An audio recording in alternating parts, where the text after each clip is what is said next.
संजीव कुमार मिश्रा जी, इस विद्यालय के प्रधानाध्यापक महोदय, सारे शिक्षक बंधु, यहाँ उपस्थित सभी छात्र छात्राएं, अभिभावकगण और मीडिया के साथी, आज इस विद्यालय के इस कार्यक्रम में जो इनके पहले सत्र की पहली वर्षगांठ के अवसर पर आयोजित है, शामिल होने का सौभाग्य हुआ और मुझे यह देख करके प्रसन्नता हुई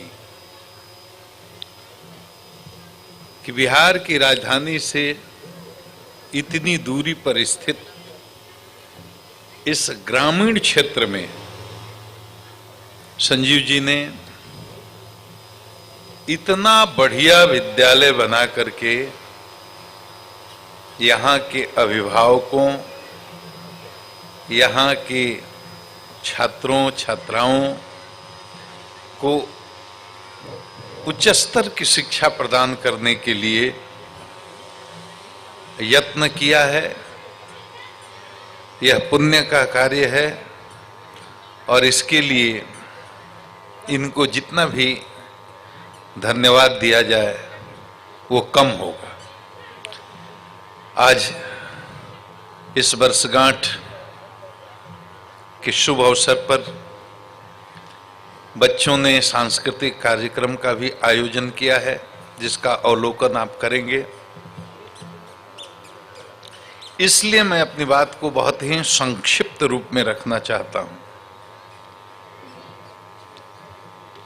पहला अनुरोध मेरा विद्यालय परिवार के शिक्षकों से और प्रबंधन से है कि आज देश के सामने बड़ी चुनौती जो है वो क्या है, इस पर विचार करेंगे। देश के सामने सबसे बड़ा संकट क्या है, इस पर विचार करेंगे। हमारे राष्ट्र पर बाहरी संकट तो हमेशा से रहे हैं, लेकिन हमें उन बाहरी शत्रुओं से इतना भयभीत होने का कारण नहीं है, क्योंकि आज का हिंदुस्तान 1962 का हिंदुस्तान नहीं है। मैं तो यहां तक कहता हूं कि चाहे लाख कोई कोशिश कर ले, लेकिन किसी की मां ने यह दूध नहीं पिलाया है कि वो हिंदुस्तान की सरहद पर अब अपना पैर रख सकता है, इस बात की गारंटी है। हिंदुस्तान का संकट दूसरा है, वो है आस्था का संकट, विश्वास का संकट, भरोसा का संकट, शील का संकट, संस्कार का संकट। ये संकट सबसे ज्यादा बड़ा है। इसलिए बच्चों को जब आप विद्यालय में पढ़ा रहे हों तो उनके शील पर, उनके संस्कार पर काम करने की जरूरत है, ताकि बच्चे यहां से निकलें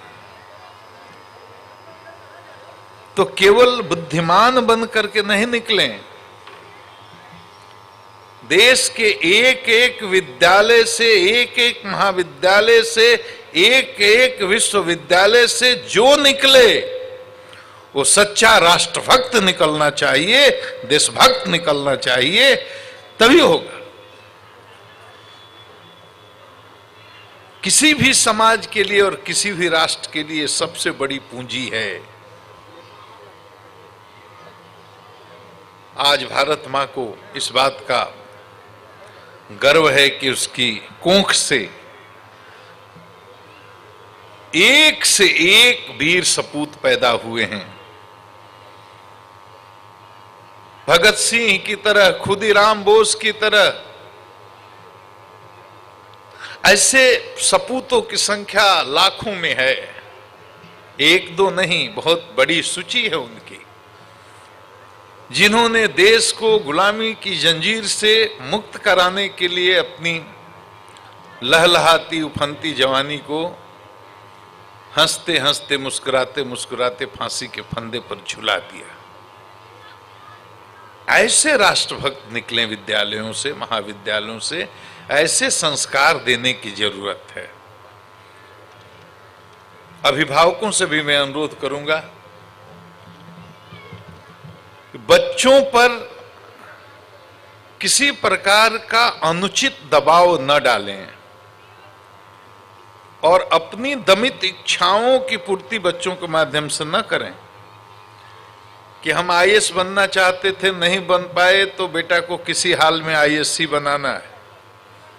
हो सकता है बेटा की रुचि हो इंजीनियर बनने में, डॉक्टर बनने में, तो बच्चे की या बच्ची की जिस विषय में रुचि हो उसी में उसको प्रोत्साहित करें, नहीं तो बच्चे के मन पर बहुत इसका प्रतिकूल असर पड़ता है और बच्चे अवसाद में चले जाते हैं। हम अपने बच्चों को यहां से राजस्थान कोटा में भेजते हैं इंजीनियर बनाने के लिए।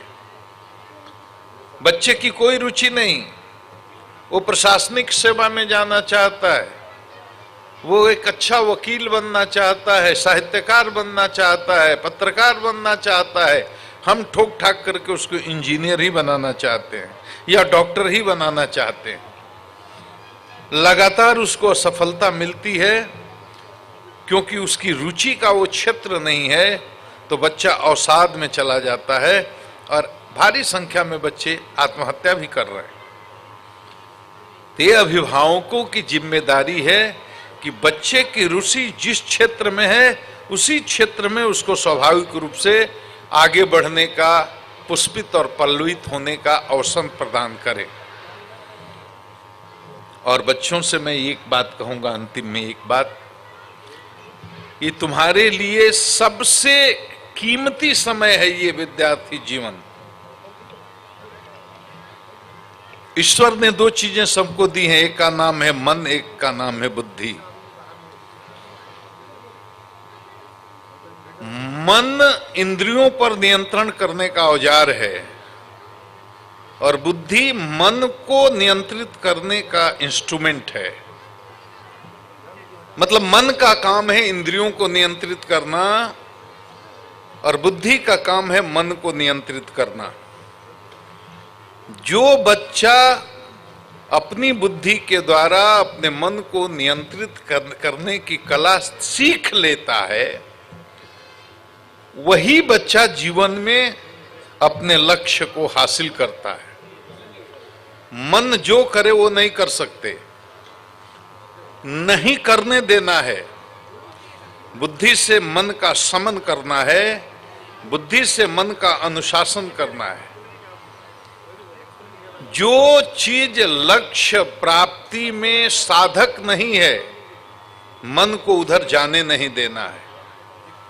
बुद्धि से उसको रोकना है, बुद्धि से मन को संभालना है और इसका प्रशिक्षण अभिभावक और शिक्षकों को बच्चों को देना है कि कैसे अपनी बुद्धि से अपने मन को संभालें।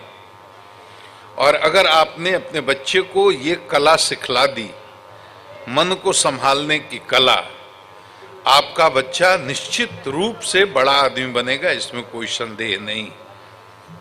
मेरे अभिभावक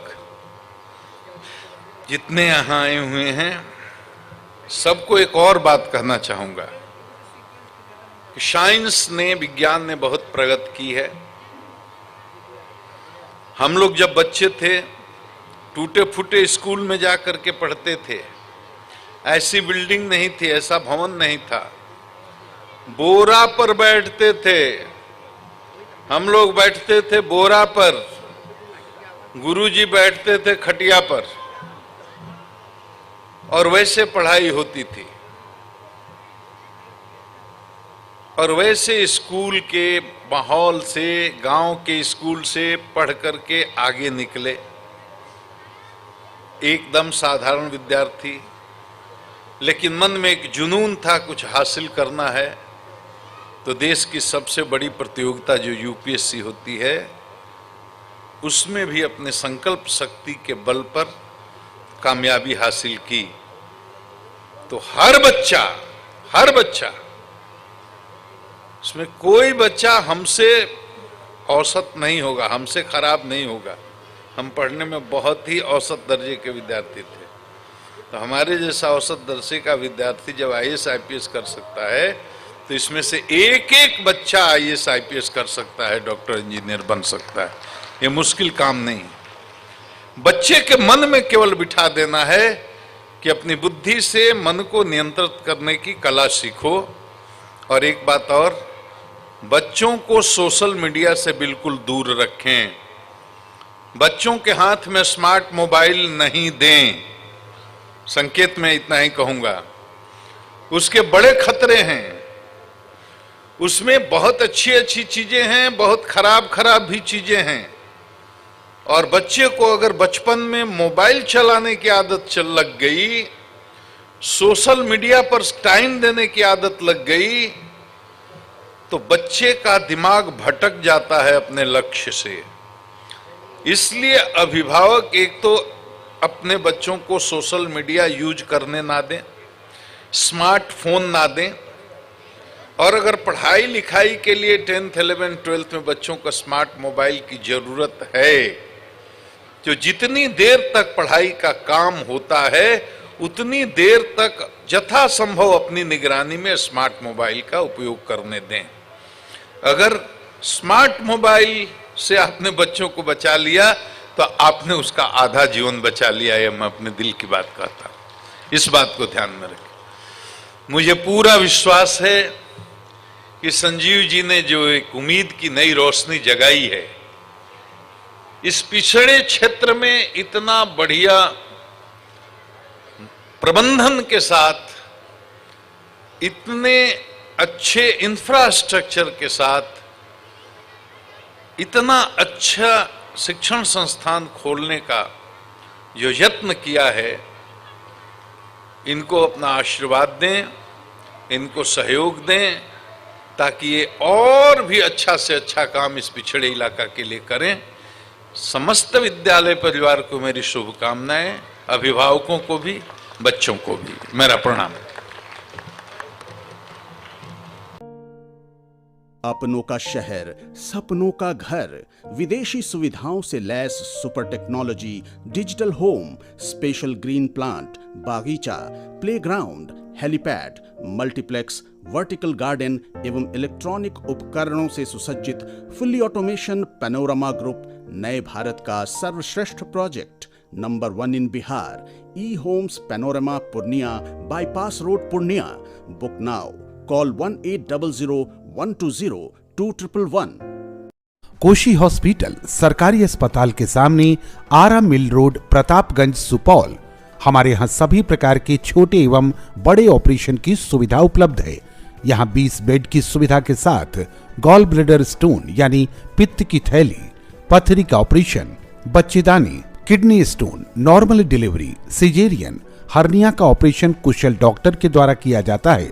साथ ही यहाँ नवजात शिशु के लिए NICU यानी शीशे में रखने की सुविधा उपलब्ध है। 24 घंटे इमरजेंसी सेवा के साथ अस्पताल से 12 किलोमीटर तक के लिए इमरजेंसी एम्बुलेंस की फ्री सुविधा दी जाती है। आज ही संपर्क करें। नंबर है 7549279409 और 9546150746। साईं हॉस्पिटल, चुन्नी, Chhatapur, ward number 1, Supaul. Mobile number 7061509641 और 7042806778।